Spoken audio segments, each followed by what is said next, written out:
Masachika drifts into what should have been a peaceful summer sleep, only for his brain to hit shuffle on the childhood trauma playlist.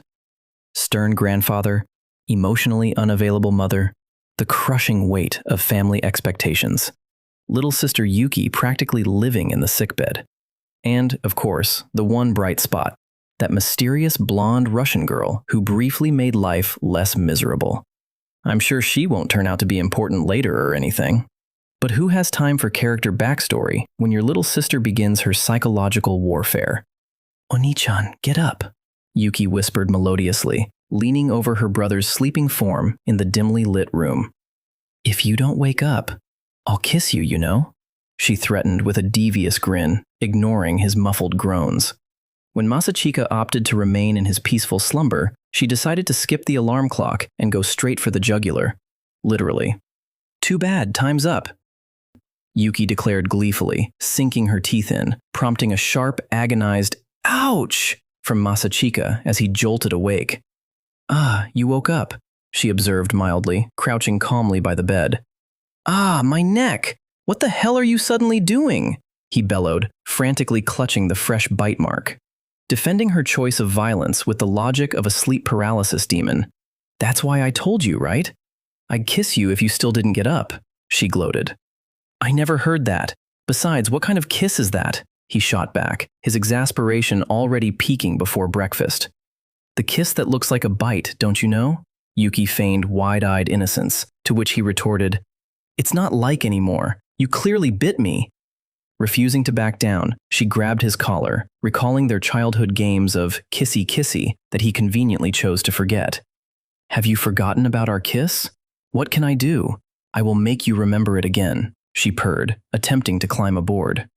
"No, why are you coming up here?" he protested, rapidly formulating a defense. "Guha!" Yuki squeaked as he swiftly neutralized the threat by tossing his rolled-up blanket over her head, sending her tumbling to the floor. Hitting the floor, Yuki immediately pivoted to playing the victim. She wrapped herself in the fabric and staged a tragic, tearful monologue. "You wicked bastard, you stole my first kiss," she wailed, adopting the persona of a scorned maiden. Immune to her Oscar-worthy performance, if there was such a fact, it was mine that was stolen, Masachika deadpanned, staring down at her theatrics. "And that's how you make me look like the bad guy? Guys are just like that, always acting selfish," she sobbed melodramatically. "You don't understand guys well enough to talk like that," he sighed, thoroughly exhausted. Changing tactics, Yuki dropped the fake tears and leveled a sharp, accusatory glare. "I know that you brought another girl into this room," she shrieked. Masachika short-circuited in sheer panic, his mind racing through the terrifying possibility that his perfectly innocent study sessions with Alya had been discovered. "So what's this?" she demanded, dramatically holding up a single, glowing strand of hair to the window light. No, that's not true. I didn't even let her into my room," he stammered, frantically attempting damage control. The tension peaked, only for Yuki to instantly drop her hostile facade for a mocking smile. "Take a good look. This is Oji-sama's gray hair, you know," she chirped brightly. "What?" he gasped, the adrenaline immediately draining from his system. "Ha ha ha ha, got you, ha ha ha, I was just messing with you. This way, you've repaid your debt at the closing ceremony the other day," she cackled, declaring her revenge for his previous trickery utterly complete. The atmosphere abruptly shifted from morning chaos to serious deliberation. "Oni-chan-sama, lately, I just realized something," Yuki announced, sitting upright with alarming formal posture. It's possible that I'm actually an evil noble girl," she confessed, gazing solemnly into the middle distance. He decided to humor her delusion. "Oh, for now, let's listen to this first," he permitted gently, allowing her to lay out the evidence. "Think about it objectively again. I'm the daughter of a famous family and is also considered a noble girl at school. Plus, I even have a personal maid named Ayano," she reasoned, contrasting herself against the brilliant but unsociable transfer student Alya. "Mapping out an elaborate, highly specific downfall, and then the Suo family will kick me out, and Ayano and I will be banished with nothing but the clothes that are on our bodies," she hypothesized tragically. "Oh, so you'd take Ayano with you, huh?" he noted dryly. And here it is, the second chapter, Kimishima Family Rebellion, is about to begin. A huge conspiracy involving the whole of Japan is about to come to light, she proclaimed, throwing a triumphant fist pump into the air. The development that was too drastic has finally revealed itself, Masachika murmured, offering a sarcastic, slow clap. Therefore, like a bad girl, I decided to use every means possible to win the election campaign, she vowed fiercely. Having justified her villainy, she shifted her focus back to Masachika's lack of romantic progress, specifically regarding their maid's revealing summer uniform. Well, jokes aside, but thanks to my trickery, it's also good for Aniki that Ayano is already taking care of you, right? She probed with a sly grin. Don't say it as if there was something else going on. I didn't do anything strange to her, really, he deflected quickly. It's a nice design that allows you to put your hand in her cleavage just below her neckband, right? She pressed, demonstrating a detailed, first-hand knowledge of Ayano's measurements that bordered on criminal. Have you ever put your hand there? He questioned, his voice dripping with utter revulsion. I have, haven't I? It feels so warm and so soft. It's just so good, she admitted with a shameless, refreshing smile. It's precisely your statement that's disappointing, he groaned, face-palming at her unabashed harassment. Smelling blood in the water, Yuki pivoted her interrogation to his other female acquaintance. Or so I thought, but unexpectedly, you brought Alya-san into your house. You can't be underestimated, huh? She crooned, creeping closer with a predatory aura. It's nothing. It's not a big deal, really, he muttered, awkwardly averting his gaze. Again, you still don't want to be honest. A boy and a girl of the same age together under the same roof. How can something not happen in that kind of situation, right? She interrogated, leaning in aggressively. No, seriously, nothing happened. Just… He trailed off defensively. Just? She echoed, narrowing her eyes. We were just doing summer homework, he admitted softly. Huh? Yuki blinked, completely frozen in shock. It was a boring, innocent truth. Over 3 days, they had simply studied in the living room without an ounce of romantic tension. You idiot! Isn't it a cliched scene to use the table in the room if there's a study session event at home? She exploded, slamming her fist down in pure, unadulterated rage at his failure to capitalize on basic anime tropes. You should still bring her in even if they're not around, and your chest should feel hot when you catch a glimpse of Alya-san's boobs as she suddenly bends forward. Or your crotch should start to feel hot when you see her on all fours with her plump ass, she shrieked wildly, gesturing with unhinged enthusiasm. Deciding he had suffered enough degenerate dialogue for one morning, Masachika grabbed a nearby weapon. Try shutting your mouth for a second, he barked, launching a pillow directly into her face.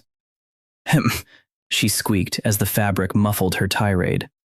Methodically, he wrapped his flailing sister into a tight human burrito, securely tying the ends of the blanket before leaving her on the bed. Fleeing the crime scene, he stumbled upon their personal servant in the living room. Ah, morning, he yawned. Good morning, Masachika-sama, Ayano greeted, bowing flawlessly in her Victorian maid outfit. Despite preparing for an amusement park trip, she was fully decked out in uniform. No, it's only natural that I should wear formal clothes when doing household chores, she explained, with complete, expressionless conviction, cementing her maid mode as an immovable state of being. Returning to his bedroom to change, he found his sister exactly where he left her. This girl is sleeping, he declared, driving his thigh gently into the cocooned lump. Hey, warden, is there no sake? Yuki mumbled, cracking one eye open to instigate an impromptu prison roleplay. She grunted, thrashing her legs uselessly as she failed her escape attempt like an overturned turtle. Yuki immediately sprang up, deciding to comfort him over a bad dream she suspected he had. If it's really so hard for you, you can cry on my chest, you know, she offered flirtatiously. Gah! Masachika choked as she launched herself onto the bed, tackling his head directly into her sternum. I feel a manly aura instead. You should eat a little more, he critiqued, wincing as her rigid breastbone dug sharply into his nose. Refusing to accept defeat in the realm of physical assets, Yuki revealed her secret weapon. I decided to compete with the belly. Fu, how is it? She purred, rolling up her shirt to smugly display her midriff. Unfortunately, there is no such thing as a belly fetish door, he shot down coldly. If there isn't, let's just make one, she countered, wiggling above him. Ignoring her fan service entirely, zzz, Masachika feigned sleep. Oi, asshole, don't sleep like that, she bristled, outraged by his lack of attention. Unwilling to let a perfect blackmail opportunity slide, she framed her camera. Are you a devil? He roared, his hand blurring with lethal speed as he violently snatched the phone from her grip. The rest is just delete, delete, he muttered with ruthless efficiency, erasing the photo while ignoring her screaming protests. Yes, yes, let's put the noisy little sister under the bed, he cooed sadistically, shoving her bundled form into the dark gap beneath the frame. Wait, it's really cramped, you know, she cried in a genuine panic. Realizing she was truly wedged tight, she escalated her act. You really want to do it? I'm really in pain, you know. Help me, Ayano, she shrieked into the darkness. The scandalous cry summoned immediate backup. What seems to be the problem, Yuki-sama? Ayano demanded, bursting into the room with 3 sharpened mechanical pencils gripped like tactical throwing knives. Taking one look at Masachika calmly squatting beside a wailing blanket, her logic circuits seamlessly de-escalated the situation. Why are you carrying all those weapons? Quickly put them away, he ordered flatly. Ah, you can't get out of there? Masachika-sama, I'll come to help you, Ayano deduced, her combat readiness instantly returning to a blank, polite demeanor. Eventually, the trio regrouped in the living room for departure, only to find the girls draped in horrific fashion choices to avoid being recognized at the park. So, what's up with that look? He questioned slowly. Of course, it's a disguise, Anyiki, Yuki replied, adjusting her baseball cap. Even this disguise still can't hide my cuteness, she gloated, flashing a peace sign in her garish anime t-shirt, strappy shorts, and massive twin tails, making her look like a lost elementary schooler. Ayano, meanwhile, had adopted the aura of a socially reclusive landmine girl. She stood silently in drab, oversized clothing, drowning in a heavy, depressing aura to hide her face. Masachika firmly vetoed the look. I won't say anything bad about it, but please change your clothes. A pretty high school girl can't go out looking like that, he instructed, gesturing for Ayano to fix herself. To his absolute shock, pretty girl, Ayano murmured, placing both hands on her cheeks as a faint, unprecedented blush bloomed across her usually stoic face. As she scurried off to change, Masachika pondered this rare crack in her armor. Ayano doesn't have romantic feelings for me at all, right? He asked hesitantly. Then let's make sure, Yuki plotted with a wicked smirk. Seizing the opportunity for chaos, Ayano, come here quickly. Come on, hurry up. You can come straight here with your current state, Yuki bellowed through cupped hands. Did you call for me, Yuki-sama? Ayano asked politely, stepping back into the room wearing absolutely nothing but a deeply cut, high-fashion, light purple lingerie set. Pfft, Masachika choked, his brain completely blue-screening at the sudden, explicit exposure of her flawless curves. What are you doing suddenly calling her out? Ayano, you should cover up quickly too, he barked, furiously averting his eyes. I don't have anything to cover up from Masachika-sama and Yuki-sama, she answered simply, lacking all standard human shame regarding her family. Pouring gasoline on the fire, Yuki proudly paraded around their half-naked maid. Hora, look, Oni-chan, it turns out that Ayano has a mole in such a place. So sexy, she teased. I don't know which part you mean, but for now, Ayano should change her clothes immediately, he snapped back, desperately trying to lower his blood pressure. After Ayano politely excused herself, the siblings analyzed the data. So, what were you planning to do? He pressed. I think she felt a little embarrassed, but her facial expression didn't change at all. It feels too ambiguous to say that she thinks of you as the opposite sex, Yuki analyzed with a shrug. However, the trap swung both ways. But yeah, I can at least understand that Oni-chan thinks of Ayano as a girl, Yuki giggled, pinning him with a knowing smile.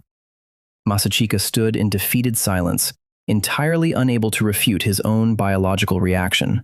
Desperate to change the subject, he pivoted to criticizing Yuki's twin tails, launching into a passionate defense of a superior aesthetic. Of course, the ponytail style is great, but the really great thing is the gap when someone who usually leaves her hair loose suddenly puts her hair in a ponytail, he lectured grandly, crossing his arms. Right on cue, Ayano re-entered the room fully dressed, her long black hair tied back into a pristine, high ponytail. Caught absolutely red-handed in his own highly specific fantasy, I see, he stammered, flushing a deep crimson. Long hair might attract too much attention at the amusement park, so I thought I'd put it in a ponytail just in case, Ayano explained, tilting her head at his bizarre reaction. Ui, Oni-chan is too proud.